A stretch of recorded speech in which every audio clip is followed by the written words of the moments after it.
Welcome to another episode of 3rd and 3 with Coach Roger Holmes. I'm Jason Holcomb, joined as always with the coach. Coach, not the outcome we were looking for on Friday night, but we're still the number 2 seed overall. We'll get to that in a minute, but let's talk about the game. Let's pull some positives out of the game that we can build on. I see you giggling over there a little bit, but what do we pull from the game that helps us build for the playoffs? Well, I think if anything, we know we played a great team, a team that I think really has a chance to make a deep run in the playoffs.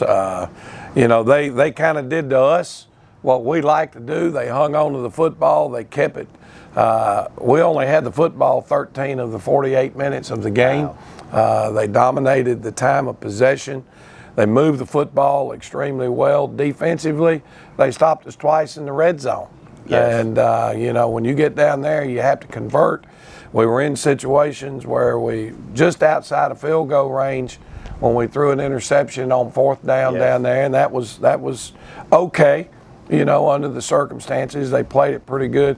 DeMello Jones, I know we're going to talk about player of the game, but if we didn't have to pick one from Dublin, I'd pick him. That's number 1 for Swainsboro.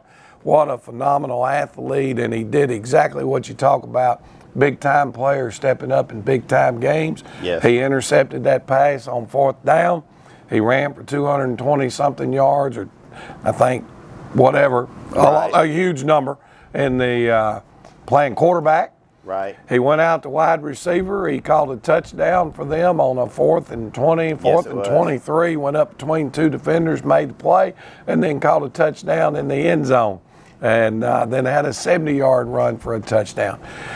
He was the difference in the game in his skill, abilities, and playmaking, but I think, hopefully, Jay, we get better because we played a good football team, and it'll help us down the road, and it better help us because Friday night's not going to be easy.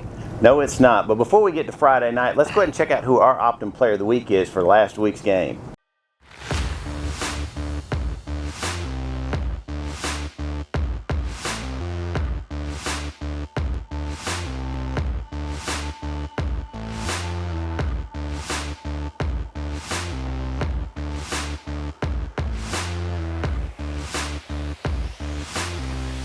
All right, Coach, Ramonte had a big game.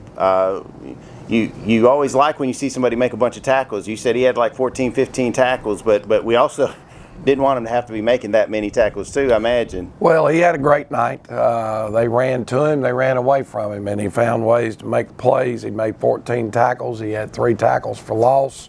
And then on offense, he played every snap on offense and had a solid night on the offensive side of the football. So we're going to need him to play that way again, along with a few of his buddies. Yes.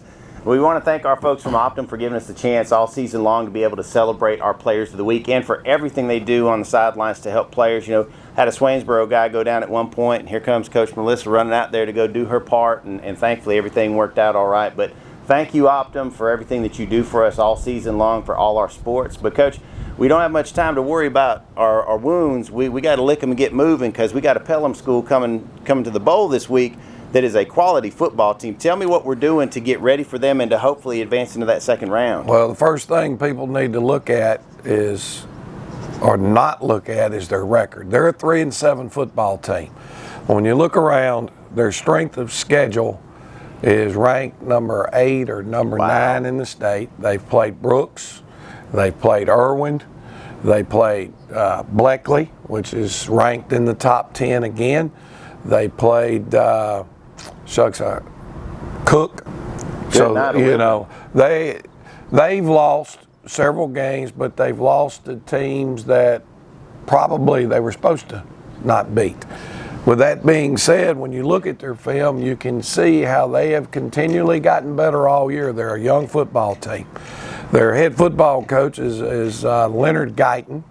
Coach Guyton played at Thomas County Central under Ed Pilcher. Wow. And was their quarterback for them back in that run when they made, I think, 2 or 3 state championship appearances in a row. He left there, I think, and I think they told me that they believe he went and played at Carson Newman, which was another triple option football team, and that's what they're doing. They're running the Ed Pilcher split back veer and they are downhill with big offensive linemen. And if we can't control the line of scrimmage or slow it down, we'll be in the same situation we were the other night where we only got 30 offensive snaps. So being fundamentally sound to defend them on that end is huge.